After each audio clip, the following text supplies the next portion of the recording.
Halo, mohon maaf teman-teman karena jaringannya terputus. Jadi kita lanjutkan kembali. Sambil menunggu, saya sudah koordinasi juga dengan Kak Imrannya. Oke, maaf. Maaf teman-teman.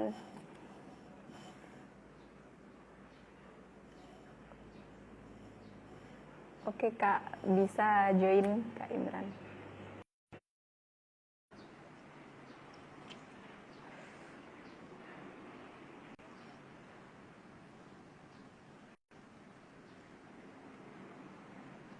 Oke, terhubung. Halo, suara saya kedengaran nggak? Dengar Kak, tapi nggak terlihat di kamera saya ya. Tapi terdengar Kak. Oke, tunggu ya. Coba saya Siap, masuk ulang ya. siap Kak.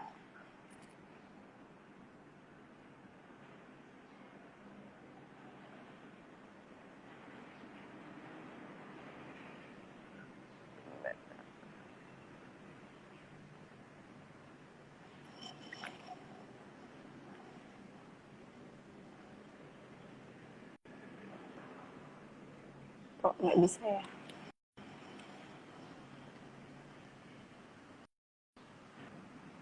Oke.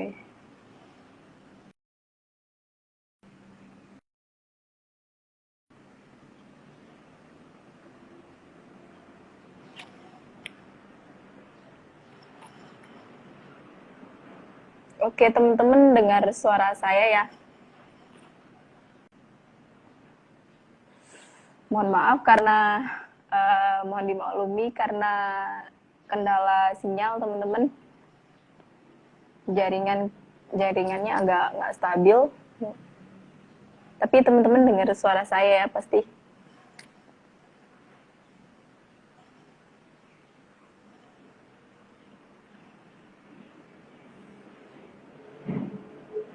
Oke.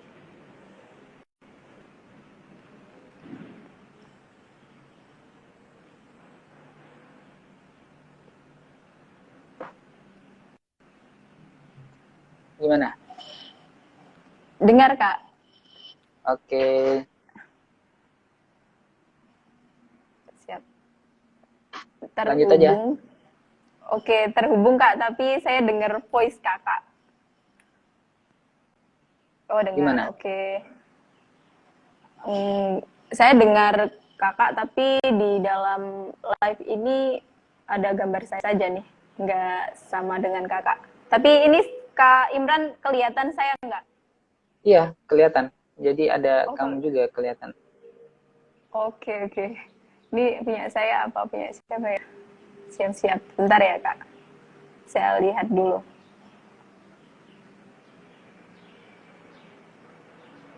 Oke,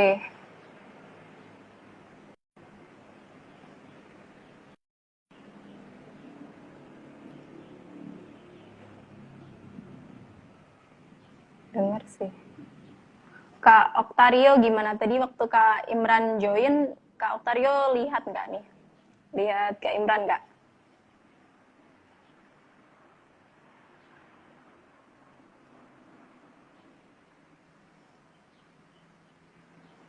Oke, coba lagi.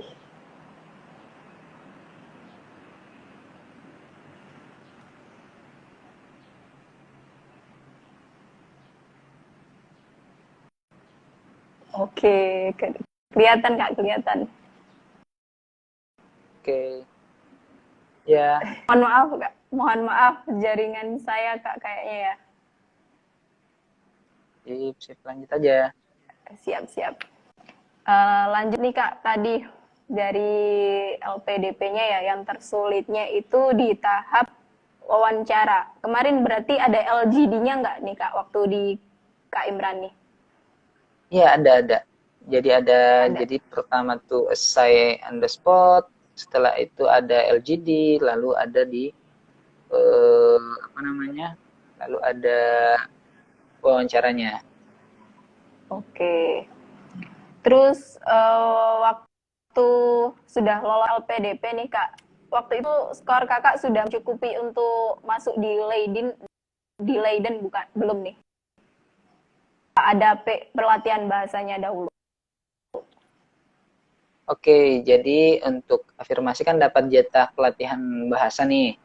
Nah, jadi saya ambil pelatihan bahasa, tetapi sebelum pelatihan bahasa itu dimulai, saya sudah tes IELTS sendiri. Jadi saya sudah tes IELTS sebelum ikut pelatihan dan alhamdulillah sudah terpenuhi skornya sebelum ikut pelatihan. Jadi sudah dapat skornya dulu, lalu ikut pelatihan lagi. Berarti improve sendiri ya, sebelumnya improve sendiri apa kursus itu Kak? Sebelum ikut Kalau PB saya, kan udah ikut, ya, udah ujian. kalau saya tipe pembelajar otodidak, jadi lebih suka belajar sendiri. Jadi ya hanya belajar di rumah dan perbanyak latihan tes saja sebenarnya. Butuh berapa lama tuh Kak untuk target skornya kemarin berapa nih Kak kalau boleh tahu? Jadi dia tuh 6,5, ya kan? Ya 6,5. Terus saya dalam sebulan saya sudah dalam sebulan saya belajar IELTS dan dapat target untuk di Leiden. Dalam 1 bulan, Masya Allah. Sebelumnya memang ya sudah dalam sebulan cuman nggak pernah keluar rumah juga. Jadi full time. Full time belajar seharian buat IELTS gitu ya Kak? Iya betul. Jadi hanya berhenti untuk makan, tidur sejam 2 jam untuk tidur siang, setelah itu lanjut lagi. Gimana tuh Kak cara memotivasinya diri sendiri nih, kan kita terutama nih kaum milenial nih agak susah nih kalau nggak ada bimbingan kayak gitu Kak. Karena mungkin saya sudah menetapkan goals terlebih dahulu, jadi memang kalau kita yang membuat kita termotivasi sebenarnya goals kita, tujuan kita. Jadi kalau tujuan kita sudah nyata, tujuan kita sudah terlihat jelas di depan mata, ya mungkin itu yang membuat kita lebih terpacu untuk kerja lebih keras dari sebelumnya. Jadi karena saya sudah punya niat untuk ke Leiden sejak tahun 2014, sudah bahkan kalau bisa saya bilang hampir semua video di YouTube tentang Leiden, tentang kotanya, tentang univnya saya sudah nonton semua. Itu untuk self motivation sebenarnya. Itu yang membuat kadang ketika sedang down, lagi tidak semangat untuk mempersiapkan, saya nonton lagi YouTube tentang Leiden, tentang kotanya, tentang suasana di sana. Itu yang membuat kembali termotivasi. Jadi yang pertama tetapkan tujuan. Kalau tujuannya sudah benar-benar jelas, itu yang membuat kita lebih bisa termotivasi sebenarnya. Karena kebanyakan teman-teman carinya beasiswa dulu, terus belakangan baru memantapkan hati tentang univnya. Padahal kalau menurut saya pribadi, ini pandangan pribadi, tujuan itu yang utama. Tujuan itu yang utama. Setelah itu cara untuk sampai ke tujuan itu ditetapkan setelah ada tujuannya. Sama ketika kita mencari di Google Map kan, yang pertama kita lihat adalah tujuannya dulu, lalu melihat jalur yang pas, yang tercepat atau yang mungkin tidak macet untuk sampai ke tujuan itu. Jadi tujuan dulu, permantap tujuan, baru ke proses untuk mencapai tujuan itu. Luar biasa. Iya kan, soalnya apa ya, dalam meraih IELTS itu teman-teman juga lumayan lama, luar biasa sekali gitu loh Kak Imran, bisa 1 bulan bisa dapet targetnya gitu. Mungkin memang karena full ya Kak ya, belajarnya dari bangun tidur sampai tidur lagi gitu. Bisa dibilang seperti itu, tetapi mungkin tambahan yang paling penting itu adalah bagaimana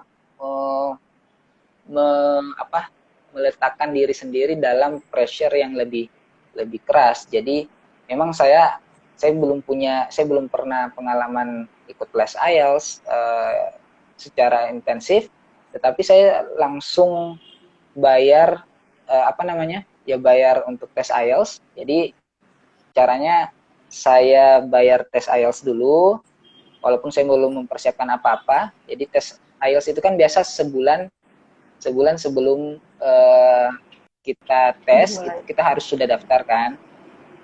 Jadi saya sudah daftar terlebih dahulu tanpa mempersiapkan. Nah, setelah bayar, artinya kita berada dalam pressure yang lebih banyak. Kita sudah masukin duit, kita sudah ada goals yang lebih yang sudah nyata.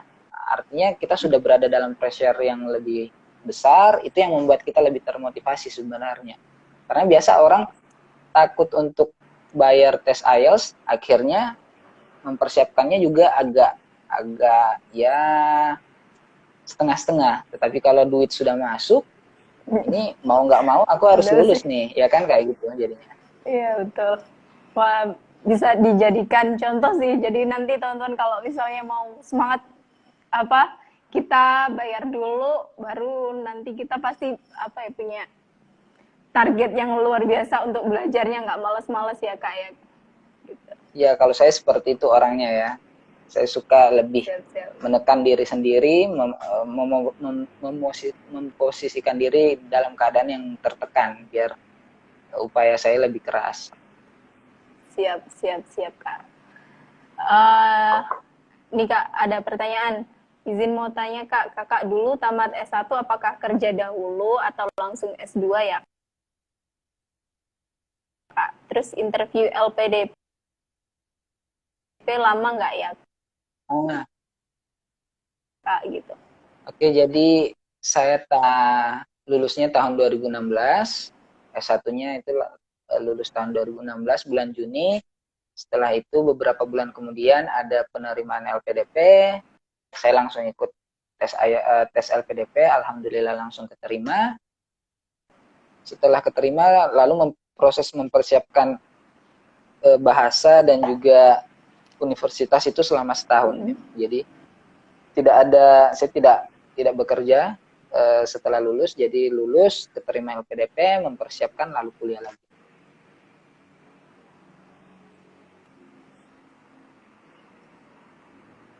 Pak, ada pernah hambatan nggak sih kak selama meraih di beasiswa LPDP sama Leiden ini?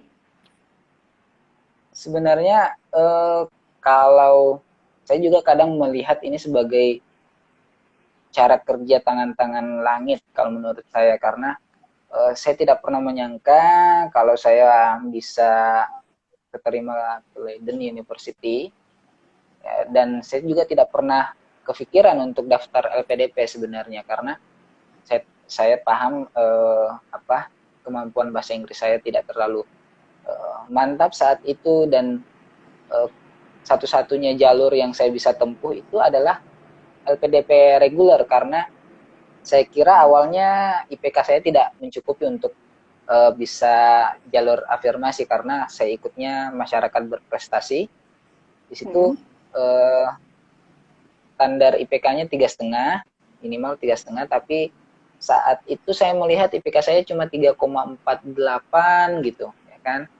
Tetapi tiba-tiba pas wisuda di hari wisuda itu langsung diberikan ijazah dan transkrip. Saya lihat, oh ternyata ada kesalahan input nilai di universitas dan sudah diperbaiki, dan akhirnya nilai IPK saya pas 3,5. Jadi saya sebenarnya tidak pernah menyangka untuk daftar LPDP afirmasi, tetapi itu bagaimana jalan yang disediakan oleh yang di atas sebenarnya, tangan-tangan langit yang bekerja. Dan sebelumnya saya sudah tes TOEFL sebelumnya, walaupun hasilnya 497, 493, tidak pernah sampai gitu kan. Tapi itu yang bisa saya gunakan untuk LPDP, akhirnya bisa mulus setelah, walaupun proses interviewnya juga agak ada drama sebenarnya, ada drama di situ. Jadi mungkin terlihat mulus, tetapi sebenarnya ada saja yang menjadi penghambat. Oke, Masya Allah sekali. Jadi memang kita Kak Imran banyak-banyak doa ya Kak ya, tipsnya ya, biar dimudahkan gitu. Yaps, tapi saya selalu berpikir bahwa mungkin ini hasil-hasil dari doa-doa orang lain. Menurut saya, kalau hanya mengandalkan doa-doa kita, kita cuma punya dua telapak tangan.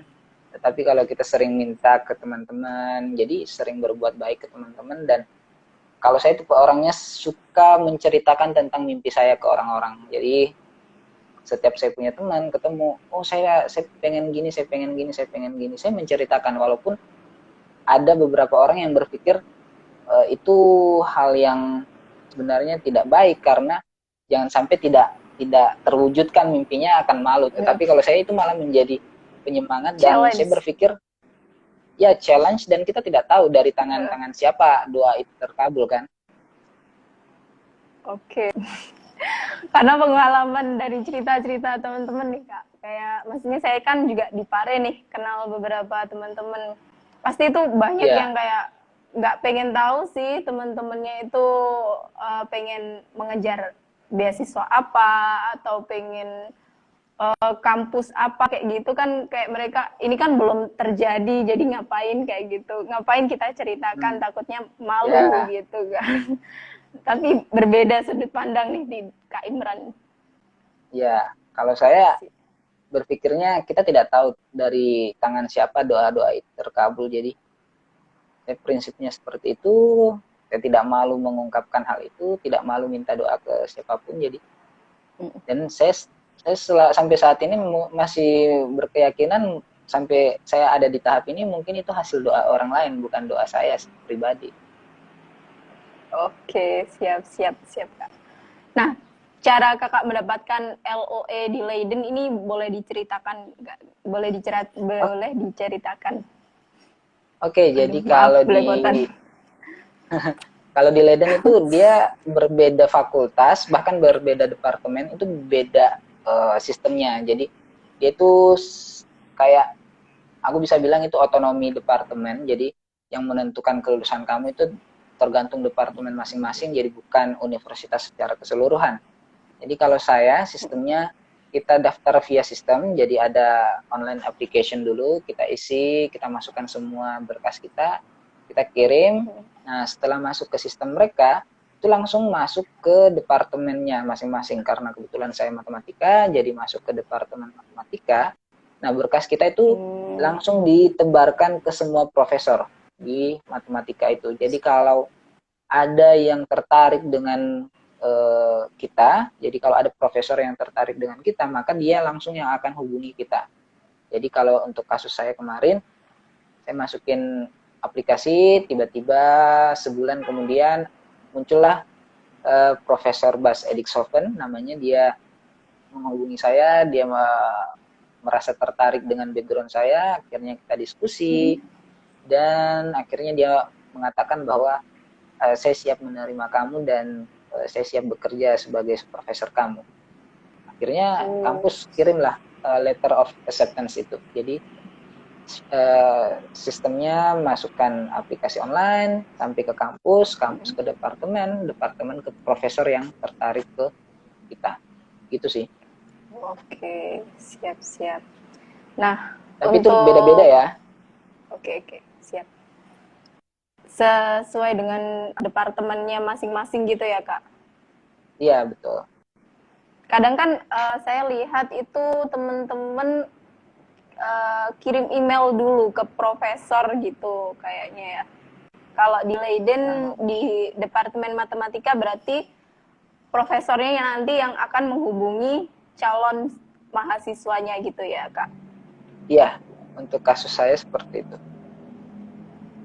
Yang membuat menariknya nih, Kak, berarti di risetnya, Kak, atau yang lainnya nih, Kak?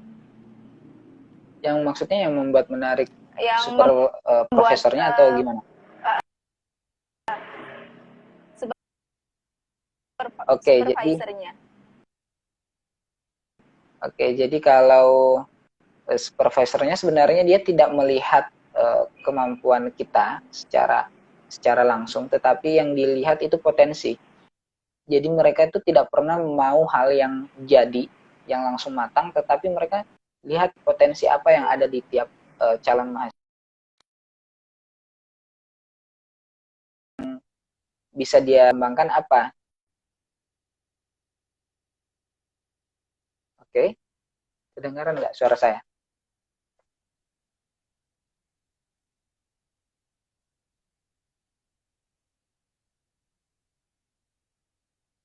Halo?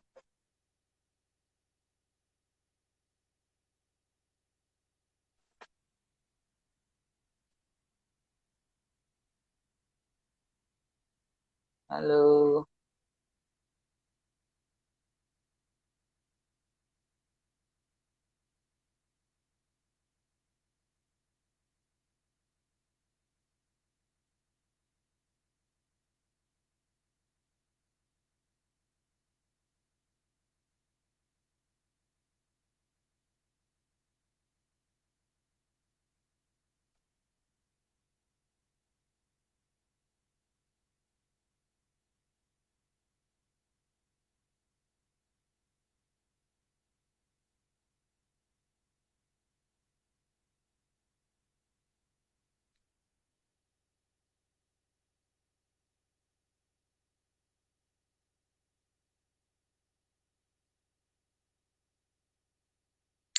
Kalau suara saya gimana?